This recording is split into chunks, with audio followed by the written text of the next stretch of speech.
دوستو، مسجد الاقصی یعنی بیت المقدس، جس کی پوری ہسٹری، پورا اتہاس آج کی ایک اسی ویڈیو میں آپ کے سامنے پیش کریں گے۔ تو دوستو، اس پوری دنیا کی سب سے پہلی مسجد الحرام ہے اور دوسری مسجد الاقصی یعنی بیت المقدس، جیسا کہ کتاب صحیح بخاری جلد نمبر 2 میں حضرت ابو ذر رضی اللہ تعالی عنہ کی روایت ہے کہ میں نے پوچھا، یا رسول اللہ صلی اللہ تعالی علیہ وسلم، اس زمین پر سب سے پہلے کون سی مسجد بنائی گئی؟ تو آپ صلی اللہ تعالی علیہ وسلم نے فرمایا کہ مسجد الحرام۔ ابو ذر رضی اللہ تعالی عنہ کہتے ہیں کہ میں نے پھر پوچھا، اس کے بعد؟ تو آپ صلی اللہ تعالی علیہ وسلم نے فرمایا مسجد الاقصی۔ میں نے پھر پوچھا کہ ان دونوں مسجدوں میں کتنے سالوں کا گیپ ہے، یعنی کتنے سالوں کا فاصلہ ہے؟ تو آپ صلی اللہ تعالی علیہ وسلم نے فرمایا 40 سال کا۔ تو دوستو، اس سے معلوم ہوا کہ مسجد الحرام کو بنانے کے ٹھیک 40 سال بعد مسجد الاقصی یعنی بیت المقدس کو بھی بنایا گیا۔ لیکن بیت المقدس یعنی مسجد الاقصی کو سب سے پہلے کس نے بنایا، یہ جاننا آسان نہیں ہے، کیونکہ اس بارے میں بہت ساری الگ الگ روایتیں ملتی ہیں۔ کسی روایت کے حساب سے سب سے پہلے فرشتوں نے بنایا، اور کسی روایت کے حساب سے سب سے پہلے آدم علیہ السلام نے بنایا، کسی کے حساب سے نوح علیہ السلام نے، کسی کے حساب سے یعقوب علیہ السلام نے، کسی کے حساب سے حضرت ابراہیم علیہ السلام نے، اور کسی کے حساب سے حضرت اسماعیل علیہ السلام نے، اور اس طرح کی بہت ساری روایتیں ملتی ہیں۔ اب سب سے پہلے بنانے کی صحیح روایت کون سی ہے، یہ اللہ اور اس کے رسول ہی بہتر جانتے ہیں۔ خیر دوستو، ہم بات کریں گے حضرت سلیمان علیہ السلام کے بنانے کے بارے میں، کہ حضرت سلیمان علیہ السلام نے اس کو کس طرح جناتوں سے بنوایا تھا۔ لیکن یہ جاننے سے پہلے آپ کو یروشلم یعنی بیت المقدس شہر کے بارے میں جاننا ہوگا۔ تو چلیے جانتے ہیں یروشلم یعنی بیت المقدس شہر کے بارے میں۔ تو دوستو، بیت المقدس یعنی مسجد الاقصی، جو اس دنیا کے سب سے پرانے شہروں میں سے ایک شہر ہے، جو یروشلم میں موجود ہے، اس کا پورا اتہاس، اس کی پوری ہسٹری آسانی سے آپ اس ویڈیو میں سمجھ پائیں گے۔ اس لیے ہم آپ سے ریکویسٹ کرتے ہیں کہ ویڈیو کو آدھا ادھورا نہ دیکھیں، پورا دیکھیں تاکہ آپ کو اچھی طرح سے سمجھ میں آ جائے۔ تو چلیے بنا کسی دیری کے ویڈیو میں آگے بڑھتے ہیں۔ ہاں تو دوستو، اس شہر کو غور سے دیکھیے، جس کو لوگ آج بیت المقدس یا پھر یروشلم کے نام سے بھی جانتے ہیں، جس کو اس دنیا کے سب سے پرانے شہروں میں سے ایک جانا جاتا ہے۔ اگر دنیا کے اتہاس میں سے یہ دعویٰ کیا جائے کہ لوگوں کی سب سے زیادہ جانیں اس شہر کے لیے لی گئی ہیں، تو یہ کہنا غلط نہ ہوگا، کیونکہ ہسٹری میں جتنی زیادہ جنگیں اس شہر کو پانے کے لیے لڑی جا چکی ہیں، اتنی زیادہ جنگیں شاید ہی کسی اور شہر کے لیے لڑی گئی ہوں گی۔ اور دوستو، اس شہر کے بارے میں یہ بھی مشہور ہے کہ اس شہر کا ہر حصہ، ہر جگہ پاک و صاف، پوتر اور مقدس ہے، اور اس شہر کو اس دنیا کے تینوں ہی ابراہیمی دھرموں کے لوگ، جیسے کہ یہودی، عیسائی اور مسلمان بھی حد سے زیادہ مقدس یعنی پوتر مانتے ہیں۔ اور دوستو، یہودی دھرم کے حساب سے ہماری دنیا کی شروعات اسی شہر سے ہوئی تھی، یہاں تک کہ حضرت اسماعیل علیہ السلام کو ان کے والد حضرت ابراہیم علیہ السلام نے قربان کرنے کی تیاری بھی اسی شہر سے شروع کی تھی۔ اور اسی شہر میں وہ دیوار بھی موجود ہے جس کو یہودی لوگ سب سے زیادہ پوتر مانتے ہیں۔ یہ وہی دیوار ہے جو ویسٹرن وال یا دیوار گریا کے نام سے بھی مشہور ہے۔ یہ دیوار اسی ہیکل سلیمانی کا بچا ہوا حصہ ہے کہ جس کو حضرت سلیمان علیہ السلام نے ہزاروں سال پہلے جناتوں سے بنوایا تھا، جس کی پوری ڈیٹیل ہم آگے آپ کو بتائیں گے۔ اور اگر عیسائیوں کی بات کریں تو ان کا یہ ماننا ہے کہ اسی شہر میں حضرت عیسیٰ علیہ السلام کی پیدائش بھی ہوئی تھی، اور ان کو سولی پر بھی اسی شہر میں چڑھایا گیا تھا۔ اور عیسائیوں کا سب سے خاص چرچ بھی یہیں موجود ہے۔ اور دوستوں، اگر مسلمانوں کی بات کی جائے تو الاقصی نام کی وہ مسجد، جس کو اسلام دھرم میں تیسری سب سے پوتر جگہ مانا جاتا ہے، یعنی مکہ مدینہ کے بعد مسلمان اگر سب سے زیادہ اہمیت کسی جگہ کو دیتے ہیں تو وہ یہی جگہ ہے۔ اس کے علاوہ مسلمانوں کے لیے یہ شہر سب سے پہلا قبلہ ہے، کیونکہ کعبے سے پہلے مسلمان اسی شہر کی طرف منہ کر کے نماز پڑھا کرتے تھے۔ مسلمانوں کے حساب سے جب آخری پیغمبر یعنی حضرت محمد صلی اللہ تعالیٰ علیہ وسلم جب معراج کے سفر پر گئے تھے تو اسی شہر کے مسجد الاقصی کے اندر پیغمبر حضرت محمد مصطفیٰ صلی اللہ تعالیٰ علیہ وسلم کے پیچھے سبھی نبیوں نے نماز پڑھی تھی، اور حضرت سلیمان علیہ السلام، حضرت داؤد علیہ السلام کے ساتھ ساتھ بہت سارے نبیوں اور بزرگوں کی قبریں بھی یہاں پر موجود ہیں، جس سے اس شہر کا مرتبہ، اس شہر کی ویلیو اور بھی زیادہ بڑھ جاتی ہے۔ شاید اسی وجہ سے اس شہر کو پانے کے لیے بیتے اتہاس میں مسلمان اور عیسائیوں کے بیچ جنگیں ہوتی رہتی تھیں، اور ان کی یہ جنگیں صرف 15 یا 20 سال تک ہی نہیں چلی بلکہ کئی سالوں تک چلتی آئی، اور آج کے زمانے میں بھی اس شہر کو پانے کے لیے یہ جنگ ہو رہی ہے۔ لیکن فرق صرف اتنا ہے کہ ابھی کے اس زمانے میں اس شہر کے لیے مسلمانوں سے جنگ کرنے والے عیسائی نہیں بلکہ یہودی لوگ ہیں۔ خیر دوستو، اب جانتے ہیں اس شہر کے اتہاس کے بارے میں کہ آخر اس شہر کی شروعات کیسے ہوئی، اور آج کے زمانے میں یہ شہر جس حالت میں ہے اس حالت میں اس کو کس نے پہنچایا۔ دراصل دوستو، جانکاروں کی مانیں تو یہ بات پوری طرح سے کلیئر ہو چکی ہے کہ آج سے لگ بھگ 7000 سال پہلے بھی اس شہر میں انسان آباد تھے، جس کی وجہ سے شہر کو اب دنیا کے سب سے پرانے شہروں میں سے ایک شہر مانا جاتا ہے۔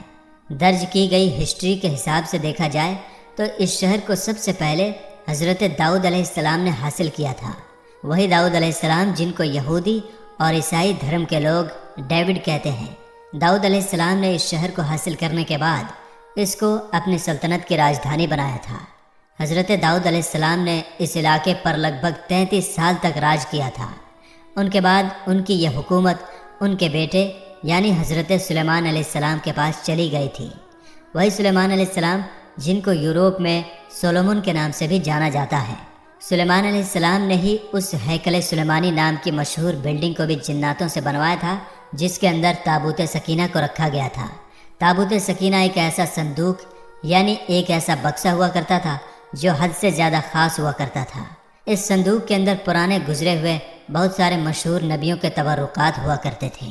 جیسے کہ حضرت سلیمان علیہ السلام کی لاٹھی، حضرت ہارون علیہ السلام کا امامہ، حضرت سلیمان علیہ السلام کی انگوٹھی، حضرت موسیٰ علیہ السلام کی لاٹھی، اور اس کے علاوہ بھی بہت ساری چیزیں ہیں۔ خیر، حضرت سلیمان علیہ السلام کے انتقال فرمانے کے کئی سال بعد یہودیوں کی سب سے بڑی بربادی اس وقت شروع ہوئی جب حضرت عیسیٰ علیہ السلام سے لگ بھگ 600 سال پہلے بابل کے رہنے والے ایک ظالم بادشاہ جس کا نام بخت نصر تھا، اس کی یہودیوں سے بہت ہی سخت دشمنی تھی۔ بس اسی دشمنی کے چلتے اس نے ان لوگوں پر یروشلم شہر میں ایسا حملہ کیا کہ اس شہر کو پوری طرح سے تباہ و برباد کر دیا، اور مشہور ہیکل سلیمانی جس کو حضرت سلیمان علیہ السلام نے جناتوں سے بنوایا تھا اس کو بھی پوری طرح سے گرا دیا، جس کے اندر موجود تابوت سکینہ کہاں غائب ہو گئی اس کا پتہ آج تک نہ چل سکا۔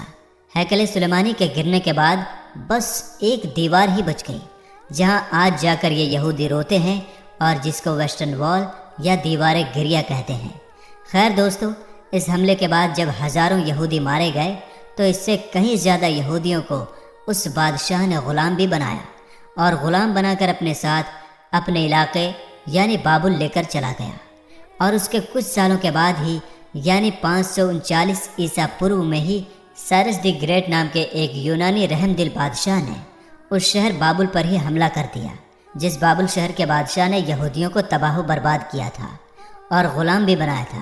خیر، سائرس دی گریٹ نے بابل شہر کو حاصل بھی کیا، اور ان یہودیوں کو جن کو ظالم بادشاہ بخت نصر نے غلام بنایا تھا، ان سبھی غلام یہودیوں کو بھی آزاد کرایا اور ان کو اپنے وطن جانے کی بھی اجازت دے دی۔ یہ لوگ نہ صرف اپنے وطن واپس آئے بلکہ انہوں نے سائرس دی گریٹ کی مدد سے اس مشہور عمارت ہیکل سلیمانی کو پھر سے بنوا لیا۔ مگر وقت بیتتا گیا اور پھر سن 70 عیسوی کے زمانے میں دنیا کی سب سے طاقتور سلطنت یعنی رومن سلطنت نے یروشلم شہر پر حملہ کر دیا۔ رومن شہنشاہ ٹائٹس جب اس شہر میں گھسا تو اس کی فوج نے اس پورے شہر میں آگ لگا دی، ساتھ ہی ساتھ ہیکل سلیمانی نام کی اس عمارت کو بھی پوری طرح سے برباد کر دیا، اور جیسے جیسے وقت بیتتا گیا ویسے ویسے یہودیوں کا رومن سلطنت کے انڈر میں رہنا اور بھی زیادہ مشکل ہونے لگا۔ پھر جب 135 عیسوی میں یہودیوں نے رومی سلطنت کے خلاف بغاوت کرنے کی کوشش کی تو رومی فوج نے بغاوت کے جرم میں اس پورے شہر پر ہل چلا کر اس کو پوری طرح سے ویران کر دیا۔ شہر میں رہنے والے ایک ایک یہودی کو بازار میں لے جا کر غلام بنا کر بیچ دیا۔ اتنا ہی نہیں، رومی لوگوں کو یہودیوں سے اتنی زیادہ نفرت تھی کہ جس کی وجہ سے رومی لوگوں نے یہودیوں کی اس خاص جگہ جہاں ہیکل سلیمانی ہوا کرتی تھی وہاں کوڑا اور گندگی ڈالنا شروع کر دی، اور یہ مشہور شہر صرف 100 یا 200 سالوں تک ہی نہیں بلکہ کئی صدیوں تک ویران رہی۔ اور پھر آخرکار 638 عیسوی میں مسلمانوں کے دوسرے خلیفہ یعنی حضرت عمر نے اس شہر کو رومن سلطنت سے جیت لیا تھا۔ اس کے بعد لگاتار ایک لمبے وقت تک یہ شہر مسلمانوں کے ہی انڈر میں رہا، مگر شروع سے ہی عیسائی فوجیں بھی اس شہر کو پانے کی کوششیں کرتی تھیں۔ لاکھ کوششوں کے باوجود بھی عیسائی فوجیں مسلمانوں سے اس کو دوبارہ حاصل نہیں کر پائی تھیں، مگر پھر بعد میں جب مسلمانوں کی اندرونی لڑائیوں کی وجہ سے ہی مسلمانوں کی خلافت یعنی خلافت عباسیہ کمزور پڑ گئی تو 1099 میں ہی عیسائی فوج یروشلم شہر کو ایک بار پھر سے حاصل کرنے میں کامیاب ہو گئی تھی، مگر اس شہر کو ابھی عیسائیوں کے ہاتھ لگے ہوئے کچھ ہی سال گزر پائے تھے کہ مسلم دنیا میں ایک نیا نام ابھر کر آ گیا تھا، اور یہ نام تھا صلاح الدین ایوبی۔ وہی صلاح الدین ایوبی جس نے بچپن سے ہی اس بات کی قسم کھا رکھی تھی کہ وہ ہر حال میں عیسائیوں سے اس شہر کو دوبارہ حاصل کر کے رہے گا۔ یہی وجہ ہے کہ صلاح الدین ایوبی نے شروع سے ہی اس شہر کو حاصل کرنے کی کوشش شروع کر دی تھی، اور آخرکار 1187 میں یعنی 100 سال پہلے ہی ایک بار پھر سے یہ شہر مسلمانوں کے انڈر آ گیا تھا، یعنی صلاح الدین ایوبی نے اس شہر کو فتح کر لیا تھا۔ اس کے بعد بھی دوستو اس شہر کو پانے کے لیے عیسائیوں اور مسلمانوں کے بیچ کئی جنگیں لڑی گئی، مگر لاکھ کوششوں کے باوجود بھی عیسائی لوگ دوبارہ اس شہر کو مسلمانوں سے نہیں چھین سکے، اور اگلے لگ بھگ 600 سے 700 سالوں تک لگاتار یہ شہر مسلمانوں کے انڈر میں رہا۔ آپ کو بتا دیں کہ پھر 1517 عیسوی میں اس شہر کو سلطنت عثمانیہ کے طاقتور سلطانوں میں سے ایک سلطان یعنی سلیم اول نے فتح کر کے اپنی سلطنت میں لے لیا تھا، اور پھر 1517 سے لے کر 1917 تک یہ شہر سلطنت عثمانیہ کا حصہ رہا تھا۔ اس پورے دور میں سلطنت عثمانیہ نے اس شہر کو بڑی تیزی کے ساتھ ڈیولپ کیا۔ اس شہر کے اگل بگل دیواریں بنوائی، روڈ ڈلوائے، ڈاک کا سسٹم بنوایا۔ اس کے علاوہ 1892 میں ریلوے لائن بھی بچھا دی گئی تھی۔ ویسے تو دوستو سلطنت عثمانیہ کے زمانے میں ہی یہودیوں نے یہاں پر آ کر اپنی ایک الگ ریاست بنانے کی پلاننگ شروع کر دی تھی، مگر سلطنت عثمانیہ کے آخری سلطان جن کو عبدالحمید ثانی کے نام سے جانا جاتا ہے وہ اس چیز کو بڑی اچھی طرح سے سمجھ گئے تھے، اس لیے ان کے دور میں یہودی لاکھ کوششوں کے باوجود بھی اپنے مقصد میں کامیاب نہ ہو پائے تھے، اور انہوں نے ان سبھی سازشوں کا بڑی ہوشیاری سے مقابلہ کیا تھا۔ مگر دوستو عبدالحمید ثانی کے بعد سلطنت عثمانیہ حد سے زیادہ کمزور پڑ گئی، اور 1917 میں آخرکار برٹش امپائر نے سلطنت عثمانیہ کے اس حصے پر یعنی فلسطین پر قبضہ کر لیا۔ اس کے بعد لگ بھگ اگلے 3 دہائیوں تک یہ پورا علاقہ برٹش امپائر کے انڈر میں رہا، اور یہی وہ پورا دور تھا جس میں دنیا بھر کے یہودیوں کو الگ الگ علاقوں سے بلا کر فلسطین میں جمع کرنا شروع کر دیا تھا۔ سب سے پہلے 1947 میں یونائٹڈ نیشن کی طرف سے اس بنٹوارے کو منظوری دے دی گئی جس کے حساب سے آدھا فلسطین یہودیوں کو دیا جانا تھا، جبکہ آدھا فلسطینیوں کو، اور اس کے بعد آخرکار 1948 میں اسرائیل دیش کا اعلان بھی کروا دیا گیا جس کے حساب سے آدھا فلسطین یہودیوں کو دیا جانا تھا جبکہ آدھا فلسطینیوں کو، اور اس کے بعد آخرکار 1948 میں اسرائیل دیش کا اعلان بھی کروا دیا گیا۔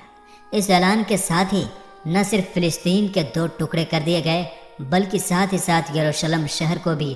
2 ٹکڑوں میں بانٹ دیا گیا۔ دوسری طرف جب باقی بچے ہوئے عرب دیشوں نے دیکھا کہ ان کے ساتھ دھوکہ دھڑی کرتے ہوئے فلسطین کو 2 حصوں میں بانٹ دیا گیا ہے تو انہوں نے اس فیصلے کو روکنے کی بھرپور کوشش کی اور اسرائیل کے خلاف جنگ کا اعلان بھی کر دیا، مگر اسرائیل کے ساتھ یورپین مدد ہونے کی وجہ سے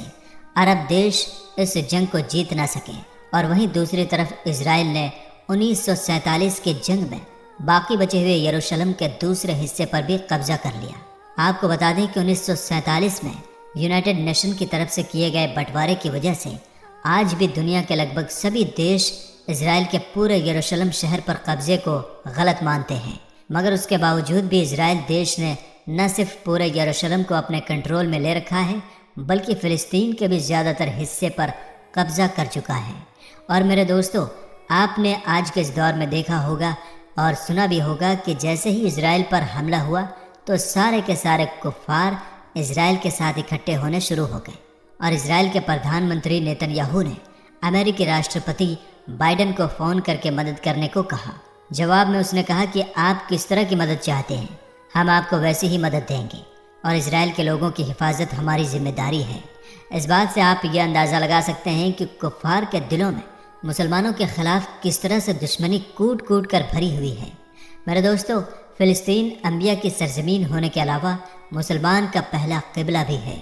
میرے دوستو، اب ضرورت صرف اس بات کی ہے کہ سارے مسلم دیش ایک ہو جائیں اور یہودیوں کی اینٹ سے اینٹ بجا دیں، کیونکہ یہودی نہ صرف فلسطین پر قبضہ کرنا چاہتے ہیں بلکہ وہ مسجد اقصیٰ کو شہید کر کے اس کی جگہ تھرڈ ٹیمپل یعنی ہیکل سلیمانی بنانا چاہتے ہیں۔